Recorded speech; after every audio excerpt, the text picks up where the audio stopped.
आज शान हिंद राब्ता ऑफिस का इफ्तिताह सर नौ समाजवादी पार्टी के साथ मिलकर हुआ है। यहाँ जिस तरह माजी में अवामी काम हुआ करते थे, ऐसा है कि ये हमारी जो सोच थी कि खिदमत खल्क़ का बेहतरीन ज़रिया जो रास्ता है वो सियासत है। सियासत को खिदमत खल्क़ के तौर पे इस्तेमाल करना चाहिए, जिसके ज़रिए हम लोग यहाँ पर मसाइल को हल करने की कोशिश किया करते थे।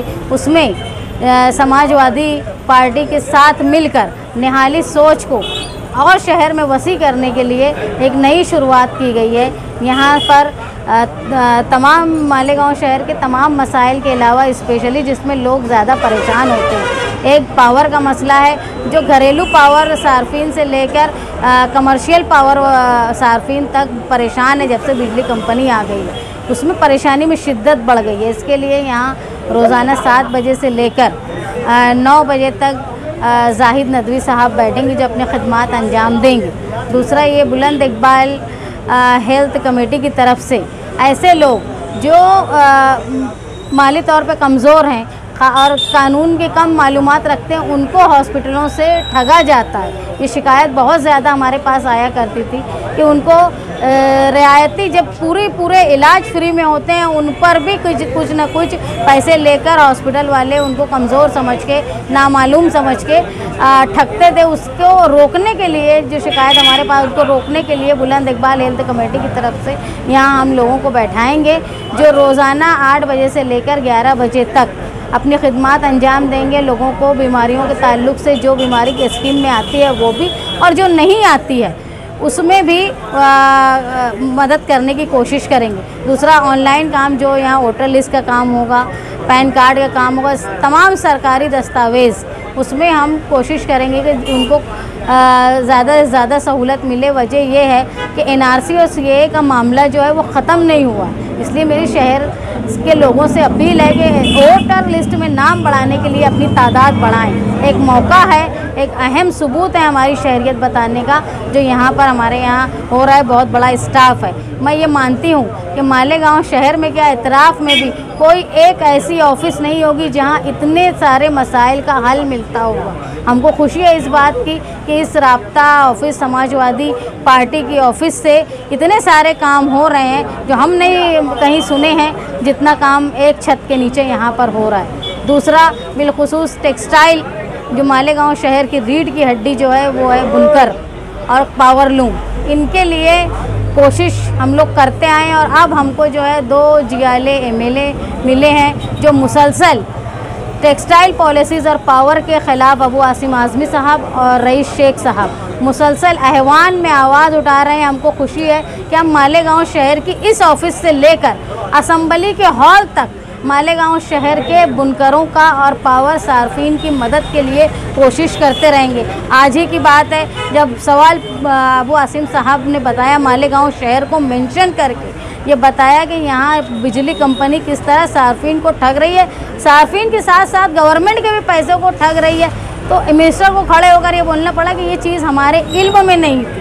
इसका मतलब ये है कि मालेगांव शहर से नुमाइंदगी कमज़ोर थी, जो ऐवान में मिनिस्टर को अगर ये बोलना पड़ा रईस शेख की बात से, अबू आसिम आज़मी साहब की बात से कि हमको ये मालूम नहीं था, इसका मतलब कि अभी तक जो नुमाइंदगी ऐवान में, असम्बली में मालेगांव शहर से हो रही थी वो कमज़ोर थी, इसलिए उनको आज बोलना पड़ा 4 सालों के बाद।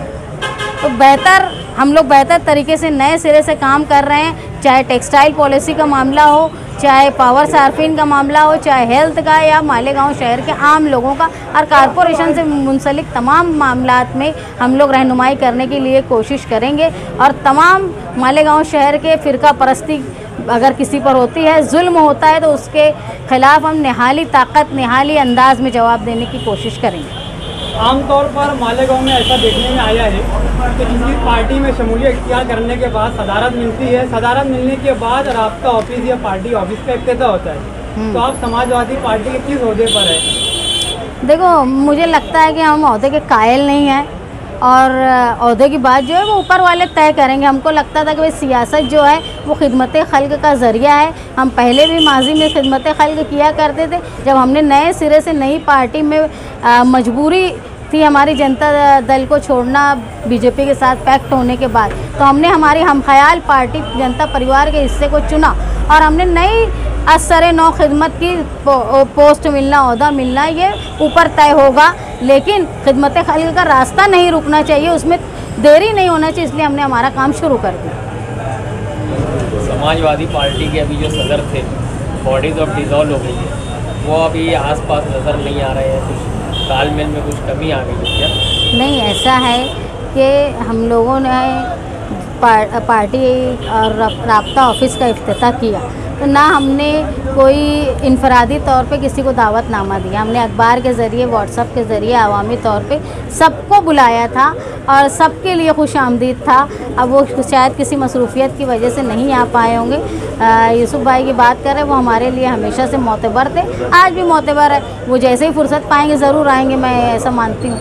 ऐसा मुमकिन तो नहीं आगे चल के आपको सदारत मिलने आनी है, इसलिए ये सब तय करने की जो हैसियत है, करने का इख्तियार है, ये पार्टी के जो ओहदेदार बैठे हैं महाराष्ट्र के, उनको है। हमने मालेगांव शहर का सर्वे किया है, उसके अंदर बहुत से मतलब जो अपनी मालेगांव पब्लिक है उनको ये जानकारी नहीं कि अपना क्या रहा है, क्या हुआ है, क्या नहीं। तो जैसे कि हमने यहाँ से एक वर्क स्टार्ट किया है, जैसे कि सब कुछ फ्री ऑफ कॉस्ट रहेगा हमारे इसमें सब कुछ, और मतलब हम बहुत अच्छे से मतलब सब कुछ करेंगे इसके आगे। हम अपने पास में आयुष्मान कार्ड है, जैसे कि आभा कार्ड है और ई श्रम कार्ड है, सब कुछ, और हमारे पास में जो अपना बैंकिंग सेवा है जैसे कोटक की भी, वो भी हम फ्री ऑफ कोर्स देंगे सबको। तो ये बहुत 300 बीमारियां जो है, जो 307 जो भी बीमारियां हैं, 307 बीमारी जो उसका भी फ्री में ट्रीटमेंट है। और प्लस जैसे कोई भी स्कीम आती है, ये बना दो, वो बना दो कार्ड, तो वो भी यहाँ फ्री में हो जाएगा। अपने पास बहुत से सारे काम फ्री में हो गए और बहुत अच्छे से हो गए। जैसे कि अभी तक इन लोगों को पता नहीं है कि आधार कार्ड मतलब अपना अपडेट है या नहीं है, वो भी नहीं पता है, तो अपने पास बहुत से काम फ्री में हो जाएंगे और उनको पूरी जानकारी दी जाएंगी, उनका क्या काम रहा है, क्या नहीं। जैसे कि वोटिंग कार्ड है, वो बनाना है, अपडेट करना है, सब कुछ अपने पास हो जाएगा आधार कार्ड वगैरह का। नहीं, अभी जो पहले हम कर रहे थे उसमें और कई चीज़ों का इजाफा किया, जैसे मेडिकल, बुलंद Iqbal medical health committee, power loom के सवाल पे कुछ मसाइल रहते हैं, मौलाना जाहिद नदवी, ऐसे 2 अलग अलग डेस्क लगाए हैं ताकि वो कामकाज हो। और बाकी जितने कामकाज हम करते थे, जैसे आधार अपडेट, आयुष्मान का हो गया, पेन कार्ड हो गया, इसमें और भी कई स्कीम हमने मुतारिफ़ कराई है, जो कल से पूरी तरीके से अवामी खिदमत में यहाँ कम से कम 15 से 20 लोग अवामी खिदमत करते रहेंगे। मेरी ऐसी समझ है कि मालेगांव शहर क्या, महाराष्ट्र में किसी सियासी पार्टी इतनी बड़ी तादाद में अवामी खिदमत का काम नहीं करती है, वो भी मुफ्त में, जिसमें सारी आवाम एक जगह आए, एक छत के नीचे और काम काज शुरू हो। हम एक नई पार्टी के साथ अब काम कर रहे हैं, हमें जब भी ज़रूरत पड़ेगी, आसिम भाई हमको बोले हैं कि हम मेरी जो भी ज़रूरत पड़ेगी काम काज में किसी भी तरीके की, वो हमारी मदद करेंगे। आज का दिन हमारे लिए डबल खुशी का इसलिए है कि महाराष्ट्र में हमारे 2 MLA हैं, एक अबू आसिम आज़मी साहब, एक रईस शेख साहब। आज हमारी ऑफिस का ऑनलाइन भी इफ्तिताह रहा और समाजवादी पार्टी का ऑफिशियल इफ्तिताह भी हुआ, शान हिंद राब्ता ऑफिस। मगर महाराष्ट्र में 2 लोगों ने मालेगांव शहर का जो बुनियादी मामला है, रईस शेख ने पावर लूम के सवाल पे इतनी तफसील से असम्बली में बातचीत रखी, जिस पर मिनिस्टर को अपनी तरफ से बात भी उसके जवाब में बोलना पड़ा। और कलकत्ता कंपनी जिसके खिलाफ मालेगांव शहर का हर कंज्यूमर है, उनके जुल्म ज़्यादती के खिलाफ, उस पर भी आसिम भाई ने तफसील से जब बातचीत करी। और मैंने जब देखा, चंद्रकांत पाटिल जो मिनिस्टर हैं, उन्होंने ये कहा कि ये पहली बार मुझे मालूम हो रहा है कि ऐसी कोई हालात वहाँ मालेगांव शहर में है। तो मैं खुद बहुत ताज्जुब किया कि 5 साल उस कंपनी को हो गए, मालेगांव शहर में एक आमदार है, और चंद्रकांत पाटिल साहब के लिए वो नई बात थी। तो हमारे मुकामी MLA उस सवाल पे क्या कर रहे थे, जो बिजली के मिनिस्टर को बोलना पड़ा कि मेरे लिए पहली बात है, मैं मालेगांव आकर उस बात को समझूंगा। मगर ये तो हुआ कि मालेगांव के मसाइल पर आज हम इस ऑफिस में भी मसाइल हल कर रहे हैं, असम्बली में भी हम मालेगांव के मसाइल पर बोल रहे हैं, उसको किस तरह से हल किया जाए ये कोशिश कर रहे हैं। और पहले जब हम जो काम करते थे तो हम यहीं तक महदूद थे, मगर आज हमारी आवाज़ असम्बली में भी उठाई जा रही है। इसीलिए हमने एक नारा दिया कि मसाइल से देंगी आज़ादी समाजवादी समाजवादी, जो रोड से लेकर असम्बली हॉल तक मालेगांव शहर के मसाइल को उठाएंगे और उसको हल करने की कोशिश करेंगे इंशाअल्लाह।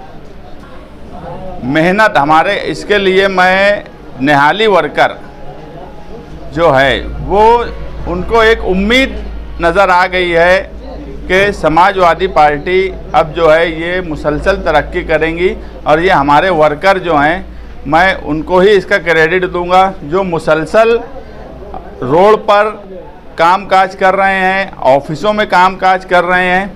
हमारी एक आवाज़ पर कल एक बड़ी तादाद में आकर एहतजाज किया। हमारा कोई प्रोग्राम नहीं था, सिर्फ हमने फ़ोन किया कि आप लोग आइए, और आप लोगों ने देखा कितनी बड़ी तादाद वहाँ पर पानी के सवाल पर मौजूद थी।